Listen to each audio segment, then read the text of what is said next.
Olá, estamos em mais um programa Com Saúde.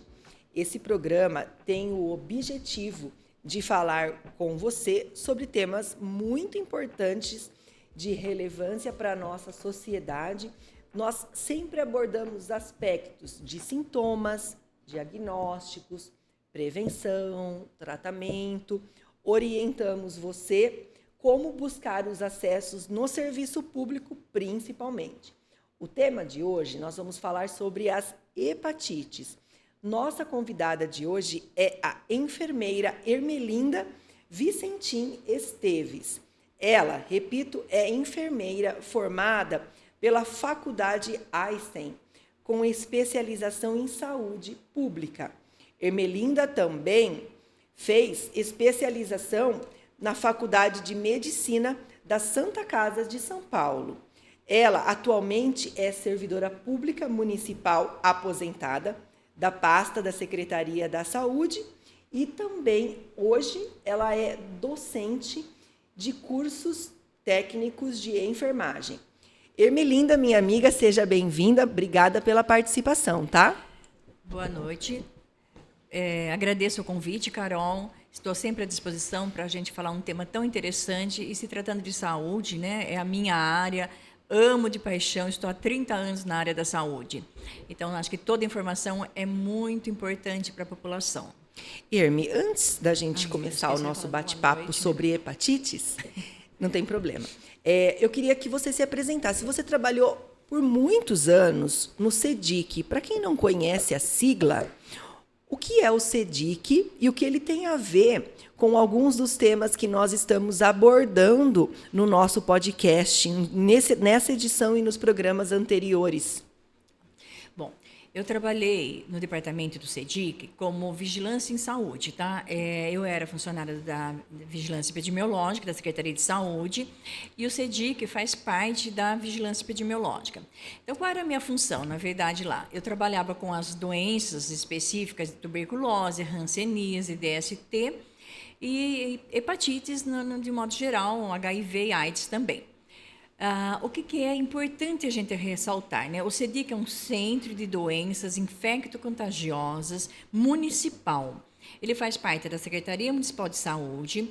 Ali ele dá atendimento gratuito, atendimento médico, psicólogo, serviço social, farmácia, porque toda a medicação que o paciente precisa está ali dentro já do CEDIC. Ele não precisa sair buscar no bairro dele, ele não precisa sair buscar em farmácia particular. Todo o medicamento de uso para os pacientes dali é retirado ali mesmo dentro do CEDIC.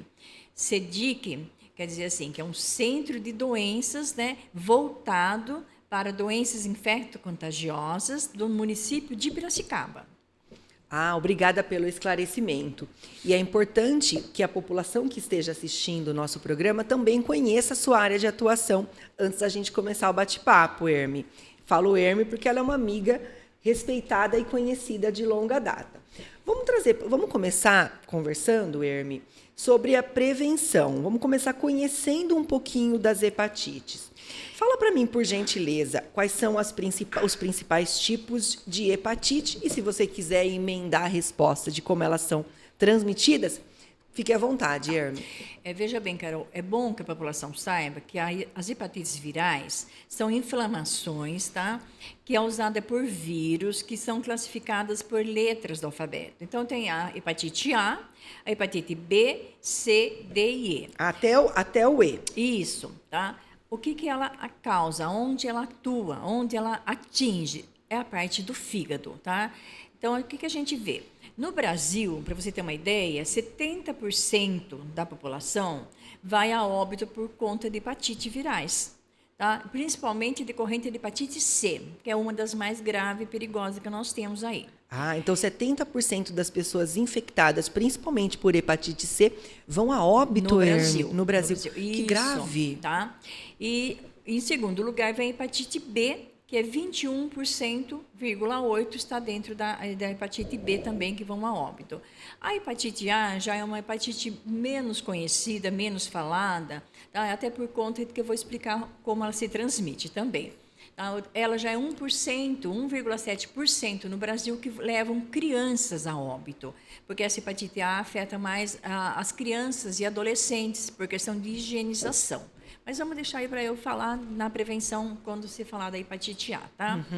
Então, a hepatite virais, tá? A B e a C, ela atinge o fígado e compromete todo o funcionamento, né, do fígado em relação ao nosso organismo.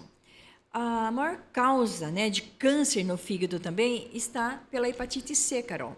Tá? Então, o que acontece? A hepatite C, além dela causar essa inflamação, ela pode se transformar numa célula cancerígena, ela causa câncer.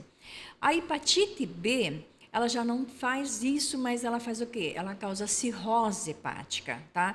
O maior número de casos de cirrose vem pela hepatite B. Mas a hepatite B, nós já temos aí a vantagem de ter a vacinação também, que é um tema que a gente vai estar abordando aqui e solicitando, né, que as pessoas procurem a vacinação da hepatite. Tá? Então, o que nós podemos chamar aí? Ó? O agente dela, o vírus da hepatite, tá? Tanto faz a B ou a C, ele pode ser agudo, causar doença aguda ou crônica. O que significa isso, Carol? Aguda, quando você já no início da doença tem todos os sintomas. Tá? E depois ele pode se tornar crônico se não tratado, se não fizer um tratamento adequado no decorrer da doença, ele vira crônico, se transformando, o que seria uma hepatite, simplesmente, a hepatite B acaba sendo uma cirrose que você vai viver o resto da vida com a doença. A C, ela pode se transformar em células cancerígenas, formando um tumor cancerígeno no seu fígado, você vai acabar vivendo o resto da sua vida com um câncer de fígado, tá? Podendo até ser encaminhado para um transplante de fígado, no caso, tá? Que é uma coisa bem difícil por causa da fila que tem de espera de transplante, da dificuldade que nós temos ainda para ter esse procedimento no Brasil. Bom, o que mais que é interessante a população saber, tá? Que a hepatite C, a forma que ela se transmite, como ela se dá. Então, elas são transmitidas, né, o agente infeccioso de uma pessoa para o outro, pode ser por via parenteral. O que significa parenteral? Compartimento de divisão de agulhas, tá? Seringa, material de manicure, Gilete. pedicure, isso, gilete, lâminas, né, de barbear e depilar.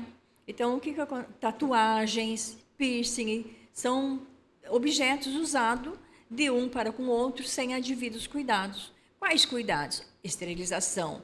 Eu recomendo, o Ministério da Saúde recomenda, a saúde recomenda que todos nós tenhamos nosso kit separado. Quando você vai numa manicure, Carol, leva seu alicate, seu palito, da sua lixa, leva separado seu kit. Ela vai usar aquilo que é seu, individual. Isso é prevenção.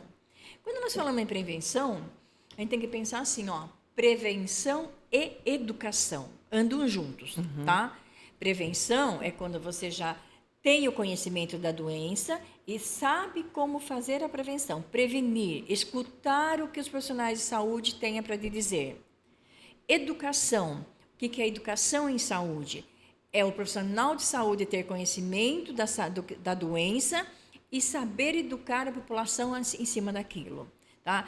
Ensinar as pessoas como se portar diante de uma doença. Então, você faz uma parte educativa, informações. Informação, quanto mais, é melhor. Informação sobre qualquer doença é você partir para a prevenção. Fui clara, Carol? Muito clara. Muito clara. Irmi, você comentou algumas medidas preventivas eficazes. Citou, por exemplo, que o Ministério da Saúde recomenda que as mulheres, quando procuram manicure, levem seus kits. Você citou o perigo de lâminas compartilhadas. Dentre as medidas preventivas que você citou, há alguma outra medida preventiva, em específico das demais hepatites também, Irmi? Tá. Em cima da hepatite B, C, D e E, tá? Além dessas medidas, nós temos a parte sexual, Carol, tá? Que é a hepatite B, por transmissão por via sexual. Então, qual medida, quais as medidas que nós temos em relação a isso, tá? Uso de preservativo, tá? Você, fazendo uso de preservativo durante o seu ato sexual, seja o uso do preservativo masculino ou feminino, você já está fazendo prevenção também, porque a hepatite B, ela se transmite através do ato sexual também, tá? Temos também a infecção de mãe para o filho durante a gestação e parto. Tanto é que a mãe, gestante, tá? Durante o pré-natal dela, obrigatoriamente tem que estar com a sua carteira de vacina em dia. E os seus exames pré-natais, eles têm que ser feitos no primeiro trimestre e no segundo trimestre de gestação. O que isso significa? Que, se caso tiver uma alteração nos seus exames pré-natais e principalmente se constatar que ela tem uma hepatite, ela tem que ser tratada antes desse neném nascer, para não correr o risco de passar a hepatite para o feto, tá? Para a criança. E na hora do parto, sempre a opção nesses casos que consta, já é feita uma cesariana, já é parte para uma cesariana, não um parto normal, né, no caso, para evitar essa transmissão também. Eu falei da hepatite B e hepatite Z, mas lembra que eu falei da hepatite A logo no começo? Lembro. O que a hepatite A também é? É uma hepatite viral. Por que ela não é muito conhecida, não é muito falada? Porque ela é uma transmissão diferente, ela é orofecal. O que isso quer dizer? É a pessoa contaminada, quando elimina através das fezes, tá, o vírus, e quando há contaminação de água, verduras, e não ser bem higienizada, a mão da criança, muitas vezes ela tem uma diarreia por conta da hepatite, e não tem uma boa higienização, ela leva a boca, a mão contaminada, e ela tem uma hepatite A. A hepatite A em criança tem maior risco, tá? Porque ela causa febre, vômito, diarreia e fortes dores abdominais. Então, uma mãe que tem um filho, que tem aí, começa com queixa, tem uma febre, temperatura elevada no corpo, começou vômito, dor abdominal, queixa de dor abdominal e diarreia, tem que procurar logo o serviço de saúde, seja qual for, uma UPA, uma UBS. Por quê? Tem uma suspeita de hepatite? Olha, nós viajamos, passamos por um rio, a minha filha brincou num rio, num riacho que eu nem conhecia, ou transitamos por um lado que tinha uma lagoa que a gente não conhece, tá?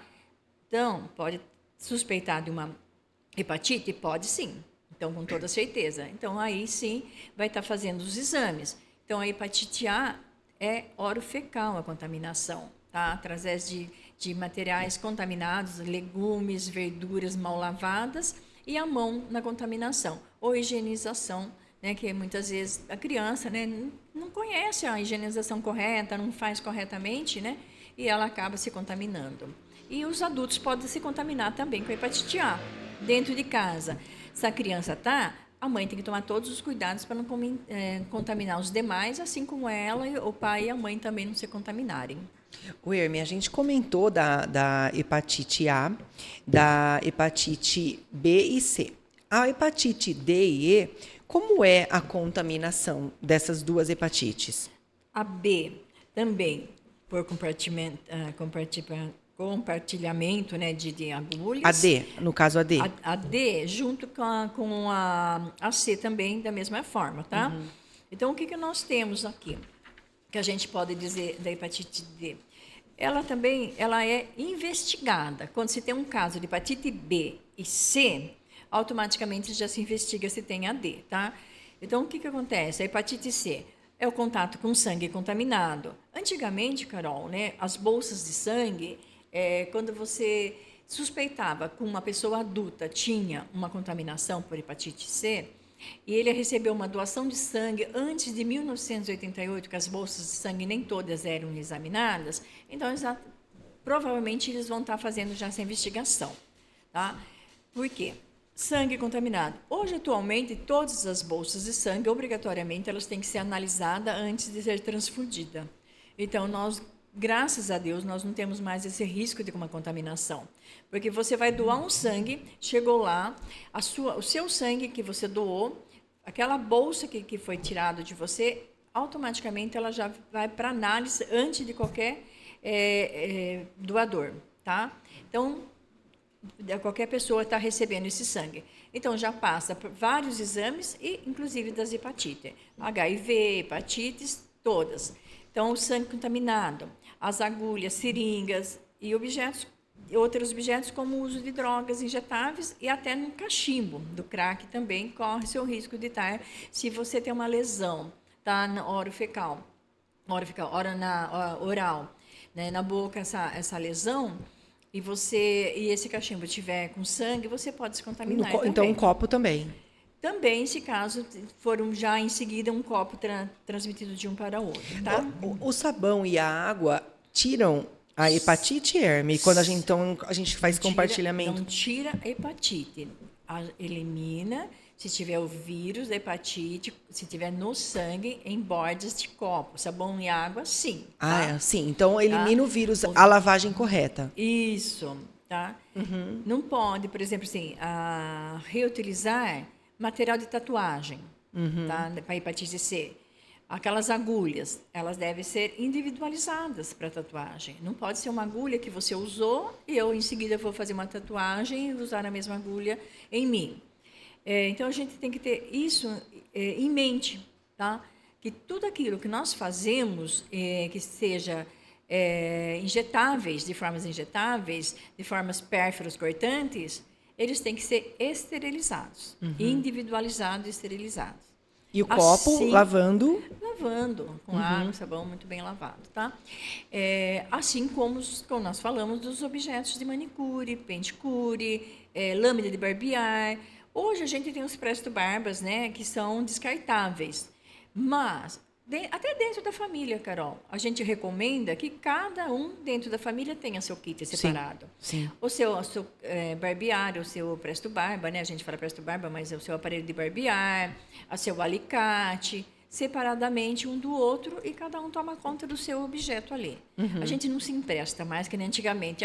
Empresta seu alicatinho, tá na bolsa? Tá. Hoje não, a gente não pode mais fazer isso. Infelizmente, a gente não tem mais essa liberdade, né, de ser amiga, vamos dizer assim, de emprestar um alicate. Tem razão. O Herme, você comentou sobre a vacina. Como a vacina dialoga com os 5 tipos de hepatite? Bom, nós temos vacina só para hepatite A.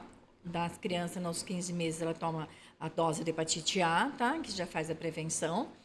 E nós temos só para hepatite B. Hepatite C, as demais hepatites, a gente não tem vacina ainda. E a hepatite B, que já tem que ser feita logo na criança ao nascer, a primeira dose, a criança já toma na maternidade. Nas primeiras 24 horas, a criança já recebe a primeira dose da hepatite B. E lembrando que a hepatite B, elas são 3 doses para dizer que nós estamos imunizadas, tá? Então, os bebês já tomam na primeira dose ao nascer, completa as doses no decorrer dos seus primeiros 6 meses, e os adultos que não têm, procuram uma unidade de saúde, gestante feito a vistoria da carteira dela para ver se ela tem as doses de hepatite. E os demais adultos que não tiverem a vacina, por algum motivo perdeu a carteirinha de vacina, procura a unidade de saúde mais próxima, um PSF, uma unidade básica, um CRAB, porque lá eles têm o calendário certinho, faz o calendário, as doses certinhas. Lembrando que não adianta tomar uma dose só. Você é adulta, foi lá, tomou a primeira, esqueceu, daqui 30 dias volta para tomar a segunda. Esqueceu a segunda dose, não tem efeito. Nós temos que tomar 3 doses para se considerar imunizada. Claro que nós temos o tempo certo dentro do período. Primeira dose, 30 dias segunda dose, terceira dose, 60 dias após a primeira. Então, você está imunizada, tá? Por um tempo que se faz necessário aí de você não precisar tomar mais. Tá? Ô, Herme, deixa eu te perguntar o seguinte. Você que atuou por muito tempo no CEDIC, e desenvolveu diversas campanhas de educação, de conscientização. O quanto é importante essas campanhas temáticas, né, no mês de conscientização das hepatites, o quanto é importante essas campanhas, a educação da população e também essas campanhas de testagem rápida que são realizadas por diversas entidades, do terceiro setor, incluindo o SEDIC. Essas campanhas são muito importantes no seu ponto de vista? Bom, eu vou começar falando assim. Não é só no mês de conscientização que essas campanhas são importantes, Carol. Eu digo que campanha de doenças tem que ser feita durante o ano todo. Profissional de saúde tem que pensar em doença durante o ano todo. Você estando em linha de frente, que a gente chama, tá dentro de uma unidade básica de saúde, dentro do SEDIC, de um centro especializado, tá? Aquela pessoa que entrou ali é prioridade para você fazer o seu serviço no sentido de orientação. O que nós chamamos a atenção sempre? Não se prenda só no mês de conscientização, de intensificação da doença. A doença tem que ser lembrada durante o ano inteirinho, os 12 meses, os 365 dias do ano. Por quê? Quando você intensifica a doença naquele mês, vamos dizer que nem julho agora é o mês da hepatite, sabia? O mês da amarela da hepatite. É então, julho, né? Julho. Então, veja bem, você vai fazer a campanha só no mês de julho? E os demais meses do ano? A doença vai estar esquecida? Não pode. Você concorda que não pode? Então, eu digo sempre, intensificar, sim. Fazer ações direcionadas naquele mês para aquela doença, sim. Mas, durante todo o ano, lembrar daquela doença. Só fazer uma parte, Carol. Eu trabalhei muito tempo como educadora da área da saúde lá no SEDIC com tuberculose. Eu era, pelo Ministério da Saúde, pela Secretaria de Saúde do Estado, eu era interlocutora das ações da tuberculose no município, tá? Da tuberculose. E mês de março era o mês de intensificação da campanha. E mês de setembro, a primeira fase, e mês de setembro, a segunda fase da intensificação da campanha da tuberculose. Tá? Só uma parte da nossa fala, porque onde eu quero chegar. Fique à vontade. O que acontecia? Então, todas as unidades, tá? Todas as unidades trabalhavam nessa campanha para fazer busca ativa de sintomático respiratório. Tá? O que isso significava? Que você teria que encontrar, porque era determinado pela Secretaria de Saúde, pelo Ministério, que Piracicaba tinha que encontrar 1% da sua população que estivesse com a tuberculose. Tá? Então, esse mês, nossa, parecia que todo mundo lembrava da tuberculose. Chegava no mês seguinte, a coleta dos exames, que seria o do sintomático respiratório, caía. Você entendeu? Então, o que eu comecei a perceber? Eu lembro até hoje que eu fiz um cartaz assim, para pôr em todos os consultórios, em todas as unidades, tá? Tossiu, lembre da tuberculose. Bem na mesa do médico, tá? Chegou na sua frente e está tossindo, lembre da tuberculose, peça exame. Aí, isso daí foi assim, uma ação que perdurou por um bom tempo, porque todo mundo olhava aquele cartaz, estava lembrando disso. E não ficou só abatido naquele mês de março e setembro para fazer uma intensificação. Hepatite. Por que nós vamos lembrar da hepatite só em julho? Nós devemos fazer essa campanha independente da intensificação, se ela é um mês de julho, para ser lembrada. Tá? Mas, podemos fazer ela durante o ano todo? Podemos. Teste rápido, tem lá no SEDIC, vai buscar no SEDIC, se acabou na sua unidade, vai lá, chega na sua unidade, o paciente tem uma queixa, o médico suspeitou de uma hepatite, já faz o teste rápido. Entendeu o que eu quero dizer? Já sai na hora, né? Já sai na hora. 30 minutos, 20 minutos, você tem ali o resultado da hepatite. Tá? Então, isso que eu digo assim, nós temos que não só lembrar das doenças no mês de alusivo a ela, tá? Porque todo mês nós temos uma doença, é claro, que tem aquelas que chamam mais atenção, aquelas que chamam menos atenção. Tá? Outubro rosa, todo mundo sabe o que é. Tá? Novembro azul, todo mundo sabe o que é. Aí, janeiro, alguém sabe que é, além da janeiro branco, que é da tentativa de... Eu só sei janeiro branco. O que é janeiro branco? Tá vendo como apaga? Tá vendo como apaga? Apaga. Então, e ninguém lembra que janeiro também é lilás, sabia? Por conta da hanseníase. Ah, que importante. Uma doença que pouca gente sabe que tem em Piracicaba. Acho que nem existe mais hanseníase. Fevereiro, nós temos doença. Março, nós temos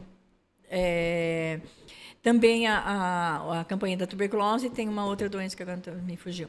Então, você veja como a gente esquece. Com certeza. Então, assim, nós temos que todo mês fazer algo em cima daquela doença, principalmente as doenças que mais predominam ser em evidência, vamos dizer, tá? De contaminação, que mais contamina de evidência de doenças, de mortalidade, de morbidade. Por que a AIDS? Só em dezembro vão lá, fazem um puto auê com a AIDS, né? Não que ela não seja lembrada aos outros tempos, porque os médicos ficam atentos com isso devido aos sintomas.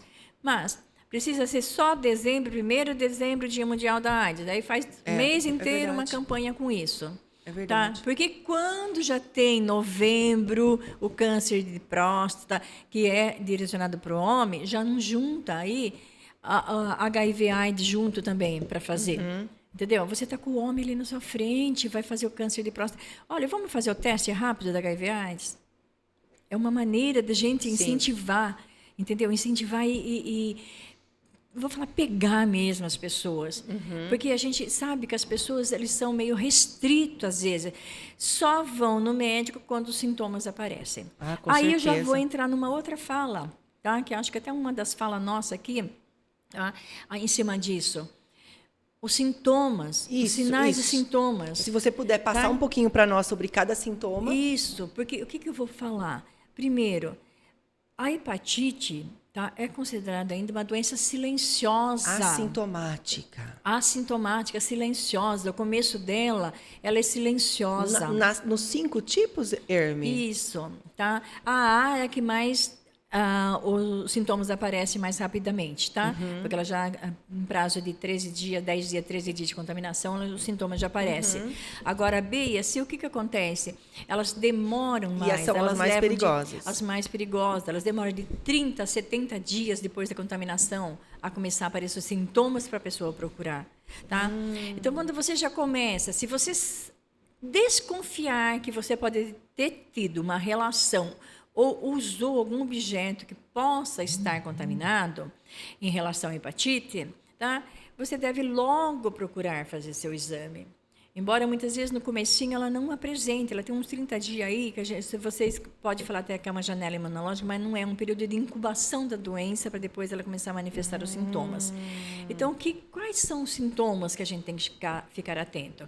Nossa, estou com o estômago muito ruim, estou tendo náusea todo dia, estou com uma dor abdominal, lateral, né? Do lado direito, meu lado direito dói mais do lado da minha barriga, né?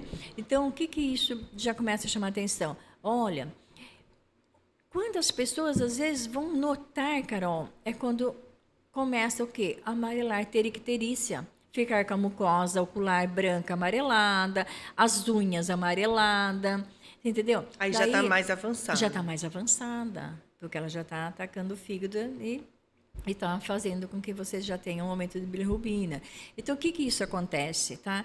Então, daí você já fica mais atento pelos sintomas que apareceu, que está mais visível. Mas, muitas vezes, as pessoas não se incomodam. Eu via muito paciente, né, que chegava para a gente, que já estava numa assim, uma hepatite mais avançada, ele fala, mas isso aí começou uns 2, 3 meses lá, eu tinha vômito quase todo dia, uma dor na barriga assim, mas ela dava e passava. Mas você não procurou um médico? Ai, não, eu tenho que trabalhar, né, não podia faltar do serviço. Só que daí vai faltar mais tempo, porque daí vai entrar com medicação, vai ter que fazer um tratamento mais prolongado, fazer todos os exames. Então, a alerta é, teve alguma suspeita, teve alguns sintomas? Médico. Ela, então, causa dor, amarelamento da região dos olhos, né? Da área branca dos olhos, da mucosa, né? Dos olhos, tá? Mais algum das sintoma? unhas. As unhas. Enfraquecimento, assim, uma fraqueza, um cansaço intenso, uma fraqueza. Tá? São sintomas assim, iniciais da hepatite, né? Febre, algumas pessoas demoram um pouquinho, mas pode aparecer algum pouco de febre. E sempre, uma outra coisa que chama atenção muito é urina escura, tá? A urina fica mais escura, fica uma urina mais marrom. Marrom? E as fezes, ao contrário, ela fica umas fezes claras, tá? Umas fezes meio esbranquiçadas. Então, são duas características da hepatite, tá? Tanto B e C. Então, você tem que chamar a atenção para isso, para esses sintomas. E uma coisa que me chama a atenção, que as pessoas perguntam, se existe alguma diferença dos sintomas entre homens e mulheres. Não, Carol. O que acontece é que o organismo depende de como ele reage. Cada um tem um organismo diferente, tem como eu posso dizer assim, uma ação diferente do seu organismo de reagir um mais rápido, outro menos rápido, mas independente de homem e mulher. Tem mulheres mais fortes, com imunidade mais forte, e um homem mais fraco, tá? Então, os sintomas podem aparecer primeiro no homem e depois na mulher? Não, aí depende muito do organismo de cada um, tá? E quanto tempo essa doença já está instalada em cada organismo. Então, isso depende assim. Não que exista uma diferença, que o homem é mais forte, mulher é mais fraca, não existe. Aí vai depender muito do organismo, da imunidade de cada um mesmo, tá? Então, respondendo a esse questionamento, que muita gente acha que mulher é mais fraca. Mulher é mais fraca, fica mais doente. Não. Mulher procura mais o serviço de saúde porque ela tem mais orientação a respeito da saúde, ela recebe mais isso e ela se preocupa mais em se cuidar porque ela tem não só a saúde dela, ela tem a casa dela, tem os filhos dela e ela tem o marido dela para se cuidar. Então, na verdade, não é que a mulher fica mais doente, tá? Ela se preocupa mais com a doença do que o homem. O Herme, eu queria perguntar para você se a pessoa percebe os principais sintomas, percebe pelo menos alguns dos sintomas. Como é? Quais são os métodos de diagnóstico que existem para os 5 tipos de hepatite? Tá. A gente tem aí, atualmente, o recente realizado exames de sangue é um dos primeiros, tá? Tem vários tipos, eu não vou citar nome para não ficar embaralhando aí, mas vamos lá. Tem o teste rápido, né, Carol? Que já está em todas as unidades aí, os profissionais todos estão capacitados, treinados para isso. Teste rápido que fura o dedinho, né? Isso, para estar fazendo o teste rápido, né, que é uma gota de sangue da digital, né? E tem o exame de sangue, que é colhido no laboratório também, ou colhido na unidade de saúde. Aquele que já faz no braço, né? Isso, que é para hepatite B, hepatite C, né, e demais. Aí vai depender o pedido do médico também. Embora o teste rápido, hoje não precisa do pedido do médico, qualquer profissional capacitado para isso pode estar fazendo. Sim. Tá? Eles estão treinados, capacitados, tá? Não é obrigatório nem hoje, antigamente era feito só em unidade de saúde ou em UPAs, né? Hoje não necessariamente pode ser feito nisso, nem durante uma campanha, por exemplo, um ambulatório médico quer fazer, uma empresa que queira fazer. Uma entidade do terceiro setor. Isso. O que acontece? É entrar em contato com o CEDIC, nesse caso, tá? Dizer que vai se fazer uma campanha, né, junto com o município, para estar fazendo uma campanha de hepatite, solicitando material, inclusive, pelo CEDIC, porque o Ministério disponibiliza o material para ser feito campanhas, e pode ser feito, o profissional que vai assumir isso tem que ser um profissional de conhecimento, né, de saúde, e que seja capacitado para isso, para fazer o teste, tá? O teste rápido. Os demais exames têm que ser feitos em laboratório, que é o exame de coleta de sangue, que é mandado para o laboratório, não precisa ser colhido no laboratório, pode ser colhido numa unidade de saúde ou num ambulatório médico e ser enviado para o laboratório municipal, que é a referência no município, tá? Então, são os exames. Cada hepatite tem os seus marcadores, né, específicos, né? Então, quando vem o resultado, o profissional da saúde, a enfermeira, o médico sabem ler esse resultado e já faz o agendamento. Lembrando que quando um resultado dá positivo, esse paciente tem todo o acolhimento humanizado dentro da sua unidade, ele é encaminhado já com consulta agendada para o CEDIC, e assim é feito a consulta médica, já agendado com o infectologista do CEDIC, e feito toda a consulta lá pelo CEDIC. O médico faz novos exames, checagem, quando se for um teste rápido, tá? Daí eles vão fazer os testes e marcadores que a gente chama para confirmar esse teste rápido, e se dá realmente positivo, o paciente é paciente chamado paciente nosso, que a gente fala, paciente do CEDIC. Tá? Então, por conta de que ele vai ali continuar com a gente um bom tempo. É importante também lembrar, Carol, tá, que muitas vezes, né, o paciente fica assustado com o resultado. Afeta o psicológico. Afeta muito o psicológico da pessoa, o emocional da pessoa. Fica aquelas perguntas, por que eu? Onde eu peguei? O que eu vou morrer? Não vou morrer?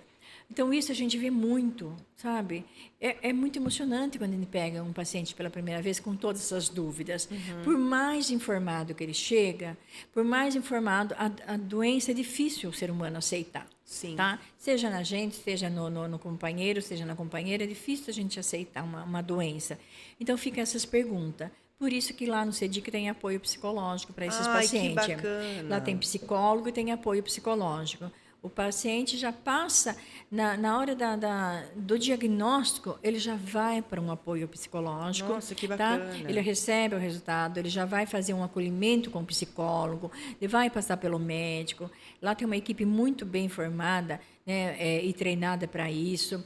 Então, esse lado emocional influi muito também no tratamento, influi muito na aceitação que a pessoa tem que ter no treinamento. Então, estar seguro e ser bem acolhido, bem direcionado, influencia o resultado do tratamento. Exatamente, Carol, e muito. Quando você tem toda a informação das dúvidas, sanar das dúvidas que você tem, você se sente mais segura para fazer aquilo. E você sentindo-se mais seguro para fazer o seu tratamento, o seu resultado, com certeza, o seu organismo responde muito mais. Porque a gente vê muitas vezes a pessoa que não aceita o tratamento, que não aceita a doença, a gente percebe assim, que às vezes não evolui muito bem, né? Então demora mais a evolução de melhoras dessa pessoa. Então a gente tem que ter esse apoio psicológico para essa pessoa. Hermes, você usou um termo algumas etapas atrás, e você disse, eu não me lembro se você se especificou como janela imunológica. Até queria entender, porque você falou, Carol, existe um período que esse período influencia também. Eu quero saber o quanto que esse período que a gente pode, não sei se o nome correto que você usou foi janela imunológica. Essa janela imunológica, ela vai influenciar mais tarde, impactar mais tarde, trazendo mais prejuízo para a saúde? Não. Carol, na verdade, eu usei um termo que é o período de incubação da doença. Isso, tá? Porque janela imunológica é uma coisa, período de incubação é outra. Né? Então, muitas pessoas consideram, né, muitos profissionais consideram a janela imunológica, que é esse período da contaminação em relação ao aparecimento dos primeiros sintomas, tá? Isso. É o período que a doença está ali se manifestando no organismo, mas não teve nenhuma apresentação de sinais e sintomas, tá? Então, o que acontece nesse período? Você está contaminado, você está transmitindo a doença para outra pessoa, mas você ainda não sabe. Então, o que impacta nisso? Impacta que você pode estar contaminando outra pessoa se você não estiver fazendo uso de preservativo. Ou se você estiver compartilhando uma agulha com outra pessoa, tá? A partir do momento que os sinais começam a aparecer, os sintomas aparecem, é bom também as pessoas saberem que sintomas e sinais são coisas diferentes. Sinais é aquilo que você consegue ver, identificar, que nem mucosa amarela é um sinal, dor abdominal é um sintoma, é aquilo que a pessoa refere para você. Então, o que acontece? A partir do momento que a pessoa começa a ter os sinais e sintomas, tá? E já está com suspeita ou confirmação do diagnóstico, tá? Ela já não é mais uma pessoa que vai aí sair transmitindo, porque ela tem que ter uma consciência de que ela pode contaminar outras pessoas, o seu parceiro, a sua parceira, tá? Então, você tem que ter uma relação com preservativo, uma relação em que você seja responsável pelo outro também, tá? Então, a gente tem que... Ela não impacta, de modo geral, vamos dizer assim, Carol, numa ação, né, da doença em relação à população em geral. Ela impacta em relação a você e a outro indivíduo que te acompanha. Tá? Por quê? Você trabalhando com a prevenção, trabalhando com a educação em saúde, fazendo com que as pessoas tenham essa conscientização de que a doença tem cura, a doença pode ser tratada, você não vai morrer quando você faz o tratamento correto, tá? Então, isso já ajuda muito. Vai ajudar muito no tratamento e vai ajudar muito de que você não vai espalhar a doença por consciência, a não ser aquelas pessoas que sejam inconscientes e queiram fazer isso, tá? Contaminar uma outra pessoa. Mas eu acredito que não, né? O ser humano tem que pensar nele e no outro também, né, Carol?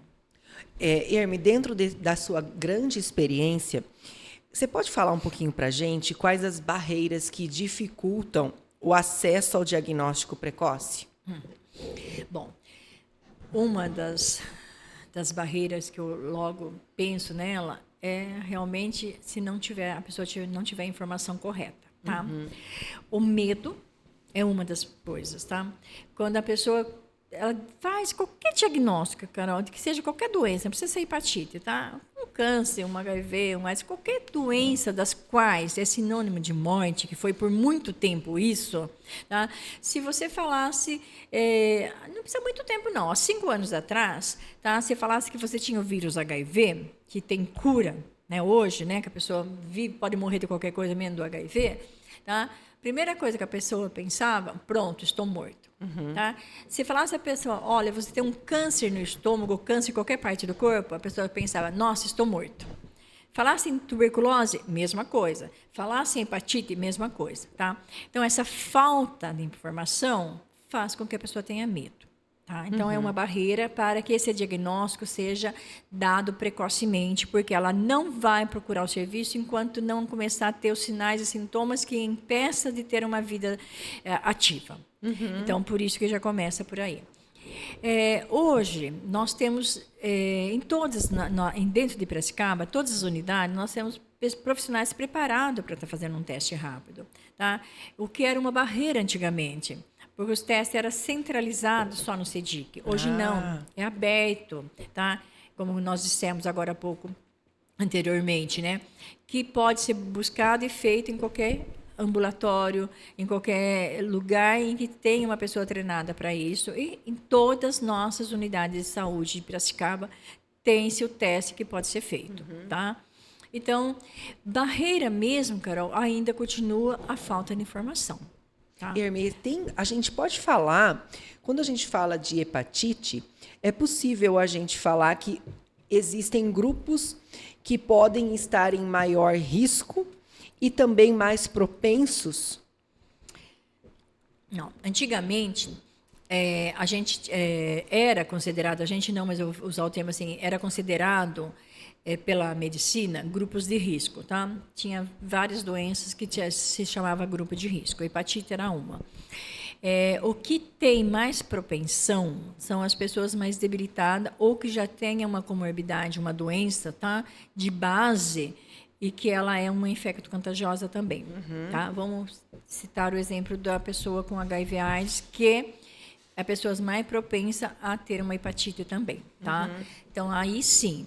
Mas grupo de risco hoje a gente não considera grupo de risco. Não existe mais aquelas pessoas de grupo de risco, tá? A gente evita de falar isso porque se você está fazendo o quê? Colocando a pessoa, se você falar você é de grupo de risco, você está como se estivesse taxando ela de doente, tá? Então isso não se usa mais esse termo de grupo de risco.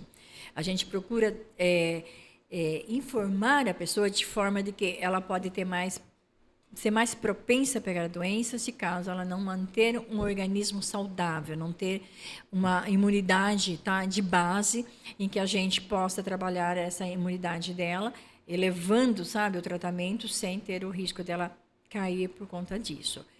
Tem sim as pessoas, como eu acabei de dizer, as pessoas que podem ser mais propensas se ela já tiver uma outra doença, tá, no organismo dela que possa levar a ter uma hepatite também.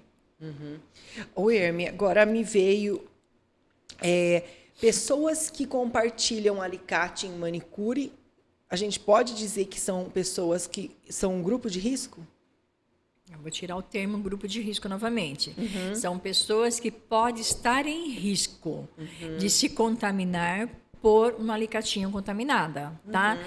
Então, não é grupo de risco, é diferente. São pessoas que podem estar em risco de se contaminar por estar fazendo uso de um alicate que não for bem esterilizado. Seria isso também aparelhos odontológicos, medicina, tatuagem? Como a gente se previne disso? Previne sempre procurando um local que você vá fazer o uso de um alicate, você vai usar o seu alicate, levar o seu kit de alicate, tá? Vai num dentista, clínica que você sabe que é idônea, clínica que você sabe que ali dentro tem profissionais que têm competência e tem profissionais que sabem o risco que ele pode ter e que você pode trazer para você.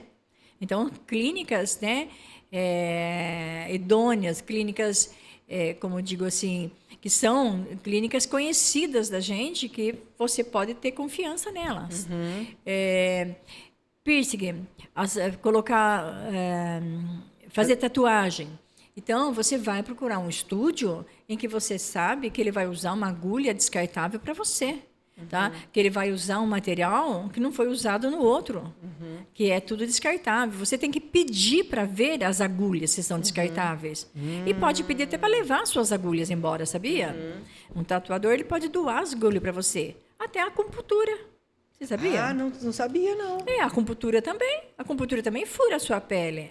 A agulha da acupuntura também entra na sua Sério, pele. então, né? Tá? Então, o que acontece? A agulha da acupuntura é individualizada. Você pode, ela vai abrir a agulha na sua frente e você pode até depois pedir para ela, posso levar as agulhas embora? Ela vai jogar no lixo, se ela falar, pode, você pode levar para sua casa. Você não vai fazer nada. Você depois você descarta num lugar adequado para descarte de perfluorocortantes. Tão importante que é. Quando a gente fala, Herme, sobre a importância dos testes de hepatite, dentro da sua vasta experiência, qual direcionamento você pode passar para a população tomar consciência de que campanhas devem ser feitas para valorizar os testes de todas as maneiras para detectar precocemente as hepatites? Bom, eu começo assim, falando que dentro da área da saúde, de forma geral, nós devemos começar com a parte educativa. Qualquer oportunidade de sala de espera que você tiver para fazer uma fala rápida, não é uma aula, não precisa ser meia hora de fala, de orientação. Tem uma sala de espera lá, você está disponível ali na sua unidade, tá? Que você pode ir lá na sala falar, olha, pessoal, você conhece tal doença? Tá, vamos falar, você conhece da hepatite? Você sabe o que é hepatite B? 2 minutos, Carol. Em 2 minutos você consegue falar 50 e poucas palavras. O que você vai falar sobre a doença? Quais sinais e sintomas? Como se transmite? E o que ela atinge? Pronto. Não demorou mais do que 10 minutos para você falar tudo isso. A pessoa vai escutar, porque você chamou atenção numa sala de espera, que de repente está todo mundo conversando, jogando conversa fora, ela para te escutar. É muito proveitoso isso, é muito proveitoso isso. Por quê? A pessoa vai parar e você não encheu o ouvido dela de informação. Você passou coisa básica para ela. Tá, semana que vem, você pega aquela outra sala de espera que está ali, dentro da sua unidade de saúde, joga outro tema. Se são as mesmas pessoas, o mesmo grupo, joga outro tema rapidamente. Essas campanhas são válidas, tá? Mas tem que ser feita aos pouquinhos. Aquelas campanhas que ficam o tempo inteiro falando 1 hora de palestra. Cansa, né? Cansa muito. E a pessoa que não tem, assim, muito conhecimento, você usar muitos termos, não vai resolver nada. Tem que ser objetiva, direta e rápida. Tá? Aquela informação que você faz a captação rápida das palavras e joga para a pessoa no linguajar dela, no conhecimento dela ali, do seu campo de visão que você está ali. Então, isso são campanhas aproveitáveis. É o que eu sugiro, tá? De modo geral, para a gente estar trabalhando muito nisso. Tá? Eu sempre trabalhei com a parte educativa e sempre gostei muito de fazer isso. Qualquer conversa em sala de espera eu transformava numa orientação de alguma doença. Importante. Então, a gente sempre trabalhou muito nisso daí também. E eu acho assim que as pessoas, elas estão cheias de muitas informações. É Facebook, é Instagram, é WhatsApp. Então, começa muitas informações, algumas falsas informações, algumas informações que são fake news e acaba o quê? Enchendo a cabeça delas, que às vezes elas não escutam o que realmente precisa ser escutado. Sim. Então, a gente tem que pensar nisso também, na forma de passar a informação. Sim. Tá? Na forma que você vai levar a mensagem para a pessoa.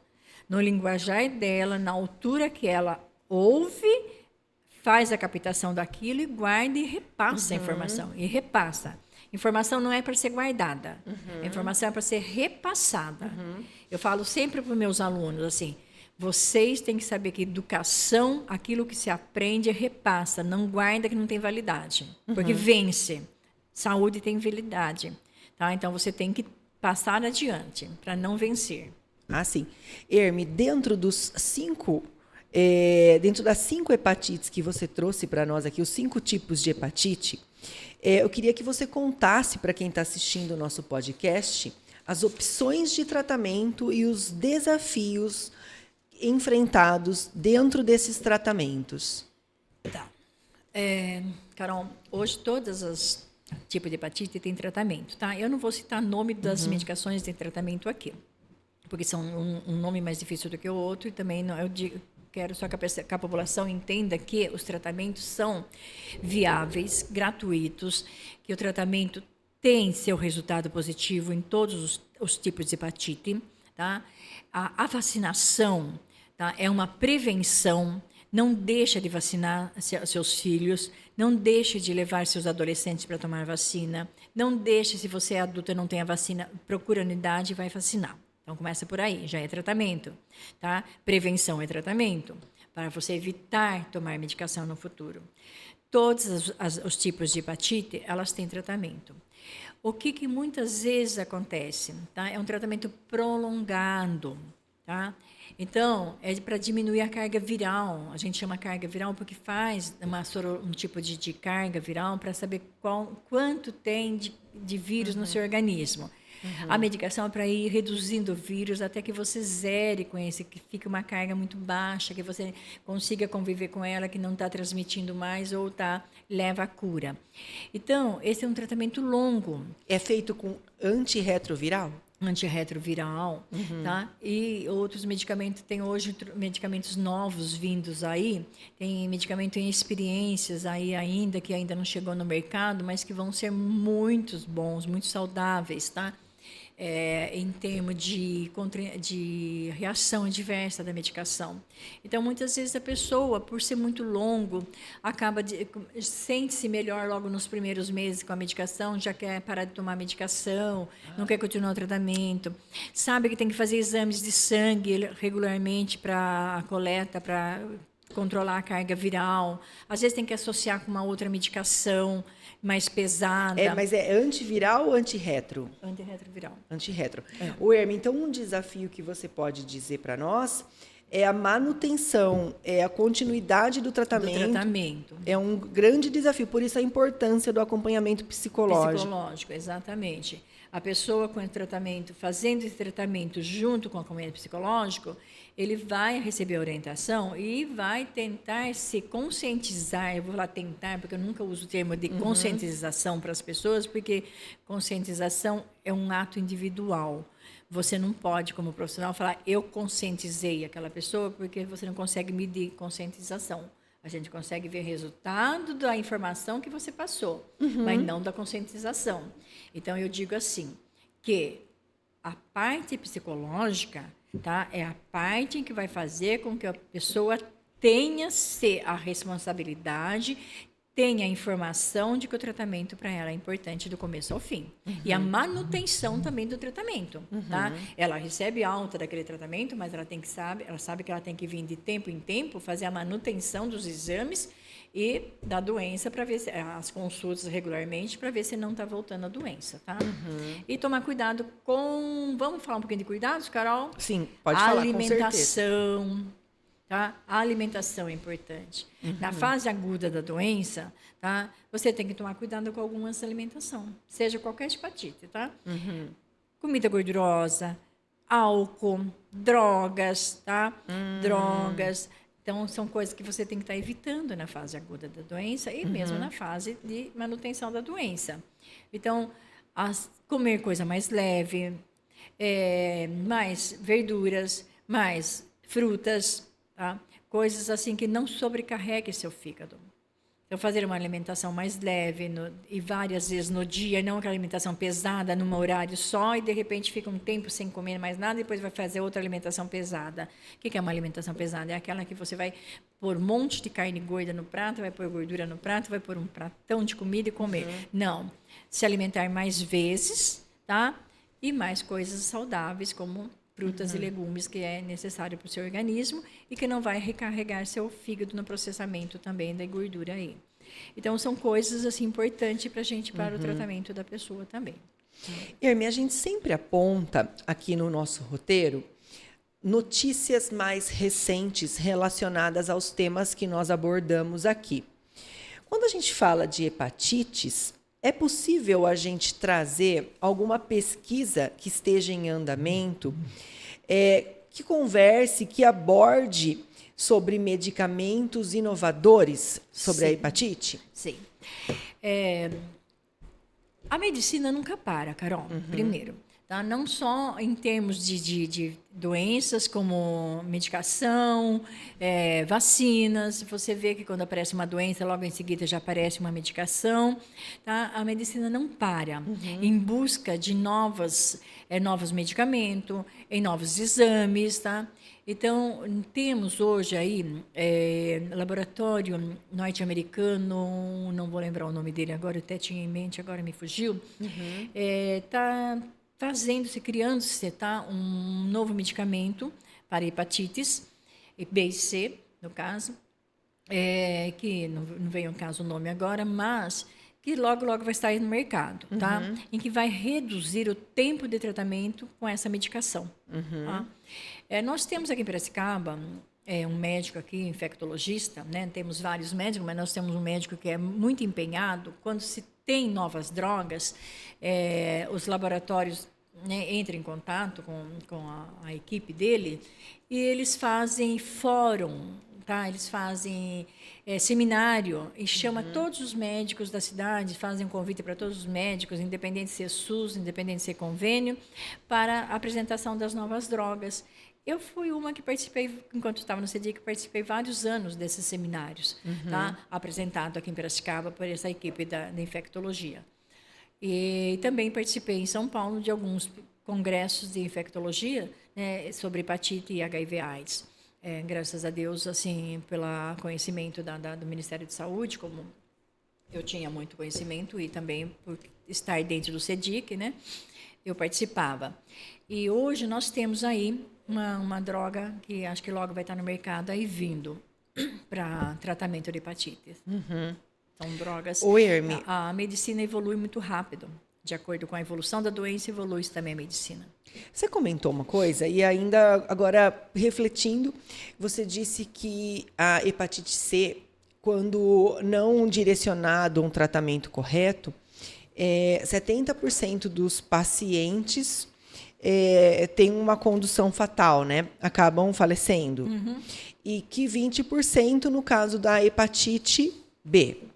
Mas, se o tratamento for feito de maneira correta, é possível a gente conseguir baixar o vírus e conviver com as hepatites, com todas elas. Elas não são fatais se correspondendo ao tratamento adequado. Sim. Não, respondendo ao tratamento e fazendo logo um início de tratamento, né, não deixando ela se tornar uma doença aguda grave, tá? Elas são tratáveis, não levando à morte. O que acontece? Quando a gente fala em Brasil, Carol, a gente não pode pensar só em Piracicaba, estado de São Paulo. Nós temos que pensar em todo o estado do Brasil, aqueles estados mais pobres, que não tem essas campanhas, que não tem as condições, não tem um centro de doenças, tá? Eles têm que se deslocar muitas vezes da sua cidade, caminhar quilômetros e quilômetros, distâncias, para conseguir uma consulta especializada. Então, quando a gente fala em termos de Brasil, a gente tem que pensar naqueles estados mais pobres que não têm toda essa condição, que tem um estado como o nosso, o estado de São Paulo, que a gente pode dizer, por todas as dificuldades que muitas vezes a gente vê na mídia aí, que o Brasil é isso, que o estado de São Paulo é isso em relação à doença, o estado de São Paulo nosso é um estado em que, em relação à saúde, ele tem um bom mercado de profissionais e tratamentos adequados para a população. Tá? Muitas vezes o que não se consegue muito é se trabalhar com a organização tá, da saúde. A gente vê muitas vezes alguns gestores, né, gestores aí em algumas cidades que não conseguem trabalhar com o que é oferecido pelo Estado, o que é oferecido pelo Ministério, o que é oferecido pelo SUS. Né? Porque o SUS, as pessoas acham que o SUS é uma coisa de pobre. Não é. O SUS é para todos. Todos, independente de religião, de classe social, independente de qual grau você está classificado. Vamos dizer que as pessoas têm mania de classificar o rico, o pobre e o médio, né? Mas não existe isso. O SUS, tá, é um convênio médico. E melhor do que muitos convênios que nós temos que pagam uma nota. Por quê? O SUS é o único sistema de saúde que dá um tratamento completo do começo ao fim ao seu paciente, ao seu indivíduo. Tá? O SUS é o único tratamento que cobre tratamento específico para câncer, tá? Para hemodiálise. Então, ele é um convênio completo. A população tem que pensar que o SUS não é para pobre. O SUS é para qualquer um. Qualquer cidadão tem direito a atendimento ao SUS, tá? Dentro do nosso estado de São Paulo. Dentro do Brasil, na verdade. Defenda o SUS. Tá, eu defendo. Tenho especialização em saúde pública. Conheci o fundador do SUS, foi um dos professores meu na faculdade de medicina de São Paulo, tá? E é um homem que, infelizmente, ele faleceu, mas era um gênio. E quando ele falava do SUS, a gente viu o amor que ele tinha por aquilo que foi implantado. O que nós precisamos é fazer valer o que se tem direito dentro do SUS, que muita coisa nós temos. Tá? E isso tudo, que eu acabei de falar, tratamento gratuito, médico gratuito, é do SUS. Tá? Você consegue uma consulta. O CEDIC tem consulta. Eu vou fazer uma ressalva aqui, até quando a gente fala de sangue, de transmissão através de sangue. Quando você vai doar o sangue, Carol, eu vou te contar uma coisa que muita pouca gente sabe. Você vai lá, doa sangue. Tá? É feita a análise do seu sangue para as doenças. Se der, eu vou falar da hepatite, já que é o nosso tema. Se der um tipo de hepatite lá, a B ou C, que ela detectar lá no exame de sangue, esse exame, esse resultado de exame, vai lá para o serviço de vigilância, tá? É sigiloso, não é repassado a informação. A vigilância recebe lá o exame, uma cópia vai para lá. A vigilância entra em contato com o paciente, uma cópia desce para o CEDIC, eu não vou chamá-lo de paciente, mas sim, entra em contato com o indivíduo que doou sangue. Essa cópia desce para o CEDIC. A hora que a vigilância entra em contato com o indivíduo, ele já vai estar com a sua consulta agendada, dia e hora agendada. A informação chega para ele assim. É feita uma visita, não é telefonema nem nada. Eu estou falando porque eu fazia essas visitas quando trabalhava lá. Tá? E direcionava a ele e falava, olha, você fez uma doação de sangue, tem uma pequena alteração, você pode se direcionar ao CEDIC no dia tal, horário tal? Posso. Tá, então está agendada uma consulta para você ter a informação do seu resultado de exame. Veja como isso é sistema SUS, tá? Isso é a regra do SUS, você fazer esse chamamento para o indivíduo. Então, qual convênio vai na sua casa chamar você para consulta? Eu desconheço, não sei se você tem algum. Não faz. Tá? Qual convênio? Que eu não conheço nenhum. As meninas do CEDIC vieram aqui, Herme, e comentaram que elas chegam a fazer chamada de vídeo para verificar se o paciente está tomando medicamento diariamente, para acompanhar o tratamento. Isso é mágico. Que convênio hoje que faz esse monitoramento diário, esse acompanhamento diário? Eu desconheço, como você mesmo citou. Carol, quando eu estava lá, e meu paciente, eu falo meu paciente na área da saúde que eu estava, que é da tuberculose, ele começava a faltar da medicação. Ele chegou o dia dele ir lá na consulta, ele recebeu a medicação, ele faltava, imediatamente a menina da sala que recebia esse paciente ia até a minha sala e falava assim, Melinda, fulano de tal não veio na consulta esse mês. Você ligou? Liguei. Falou com ele? Falei. Ele falou que ele vem. Já agendei consulta, tal dia, tal hora. Tá, eu ficava atenta se esse paciente comparecia. Chegava no dia e na hora, o paciente não comparecia, eu agendava o carro e falava, preciso fazer uma visita domiciliar, tá? Agendava o carro com a prefeitura ali e pegava... Acompanhava. Eu ia até na casa do paciente, buscá-lo, conversar com ele e falar, olha, você está com uma consulta agendada, seu tratamento não pode parar. Eu tenho uma história até muito engraçada, se me permite falar, Carol. Um dia eu cheguei, o paciente estava sentado num barzinho, tá, tomando cerveja. Daí, Eu passei assim, vi ele, parei, pedi para o motorista parar, parei o carro na frente do bar. E daí eu desci e falei, a gente fica conhecido dos pacientes, né? Então, a hora que vê a gente já fala, oi, tudo bem? A senhora vai bem? Não sei o quê, né? Eu falei, eu vou bem, agora eu gostaria de saber se você vai bem, né? Ele falou assim, eu vou, viu? Eu vou. Eu falei assim, você vai quando? Que já marcou 2 vezes você não foi. E de pé, na porta do bar, Carol, eu, de uniforme, com crachá da prefeitura, carro. Daí a dona do bar escutou a conversa. Era uma senhorona assim, falou, o que aconteceu? Eu expliquei para ela, falei assim, olha, ele faz tratamento comigo lá, não falei o que era a doença, ele precisa tomar medicamento todos os dias, ele está faltando. Virou para ele e falou assim, você só vai continuar tomando cerveja aqui no meu bar se você trazer o remédio aqui e tomar aqui na minha frente. Oi, cara, mas você arrumou uma aliada. Arrumei Tem uma que ser aliada. mulher, hein, Herme, para tomar uma atitude dessa, não? E ele fez o tratamento direitinho. Ela falou assim, eu dou até de Era graça. por conta da cerveja, será, Herme? Era. Só que o que a gente sempre orientava, sabe? Quer beber? Beba. Toma a medicação, espera umas 2, 3 horas, pode beber depois. Ou se bebeu, espera umas 2, 3 horas e toma medicamento depois. Mas eles não pensam muito, né, Carol? Então, ficou muito engraçada essa história, porque as meninas falam assim, Melinda, se alguém vê você na porta do bar, com uma garrafa de cerveja na frente da mesa... Esse é amor à profissão, né? É amor extremo. Então, a gente, assim, sabe, eu falava assim, nossa, não tem como. Eu ia atrás dos meus pacientes, ia mesmo. Porque amor extremo, né? Eu gostava do que eu fazia. Então, eu amo, né, a saúde, então está sempre é sua aí, área, né? É a minha área. Eu falo 30 anos, já aposentei, continuo trabalhando. Meu marido fala, para. Eu falo, deixa mais um pouquinho, eu posso mais um pouquinho, deixa mais um pouquinho. Porque hoje, além de tudo, a gente percebe conversando com você, Herme, uma didática, a exemplificação dos casos.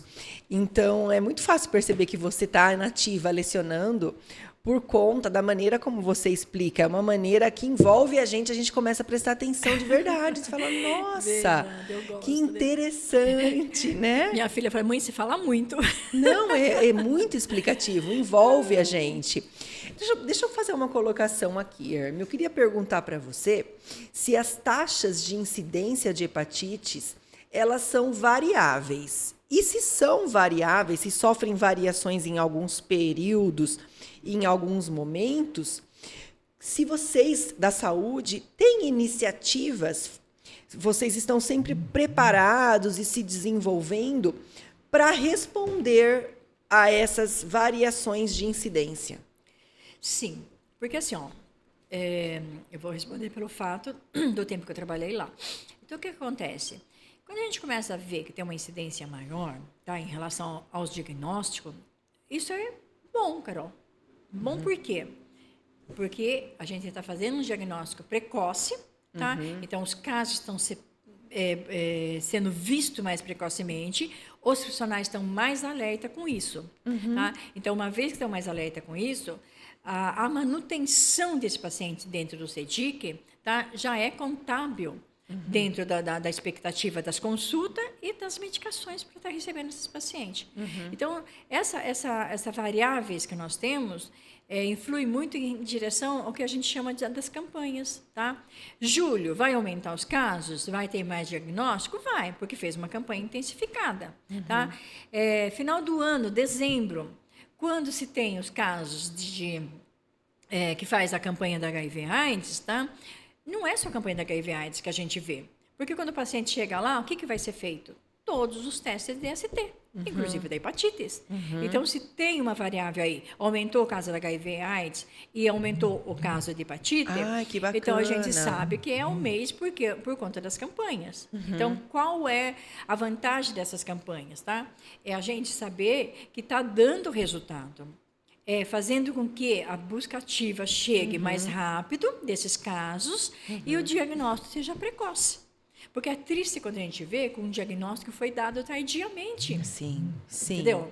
Então, a gente não pode deixar passar isso daí sem estar sendo feito. Sim. Então, é vantajoso essas incidências para a gente, essas diferenças, né, que dão em números, vamos dizer assim, tá, para a gente. Olha, esse mês caiu?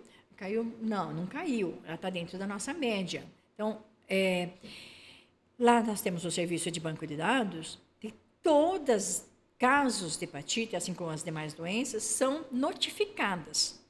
Dentro do mês, é tirado o relatório para saber, tá? Quantos casos foram dados de diagnóstico, quantos casos teve cura, quantos casos teve alta, quantos casos estão em tratamento. Tem um monitoramento constante. Tem um banco de dados para isso dentro do CEDIC. Tá? Então, a gente trabalha-se com os dados realmente. Olha, precisamos intensificar tal buscativa em tal período ou em tal data intensificar essa doença. Por quê? Nós estamos assim, está aumentando o caso, vou dar um exemplo assim, de criança com sífilis, tá? Opa, aumentando o caso? Não é para aumentar, é para diminuir. Por quê? Tem que ver o que está acontecendo, tá? Se aumentou, porque está tendo falha em algum lugar. Aonde está a falha? No pré-natal? Aonde está a falha? Na área da ginecologia? Na obstetrícia? Onde está a falha? Então, vamos buscar para fazer a correção. E isso é o papel da vigilância junto com o CEDIC. Muito interessante. Irmi, para a gente concluir, você acredita que hoje, com a ascensão das redes sociais, as organizações de saúde, você tem visto com frequência campanhas de conscientização, de informação feitas nas plataformas digitais pelas organizações de saúde e acredita que isso é importante? Eu acredito que seja importante, tá? É muito importante. Porque hoje o que mais se tem, Carol? Gente com seu celular na mão. Desde criança até adulto, não é isso? Tá? O que mais eles olham? Rede social. Não é isso? Com certeza. Me chamou a atenção esses dias que eu estava aí olhando no Facebook, no Instagram. Eu vi o CEDIC está colocando mensagens curtinhas de informação sobre as doenças.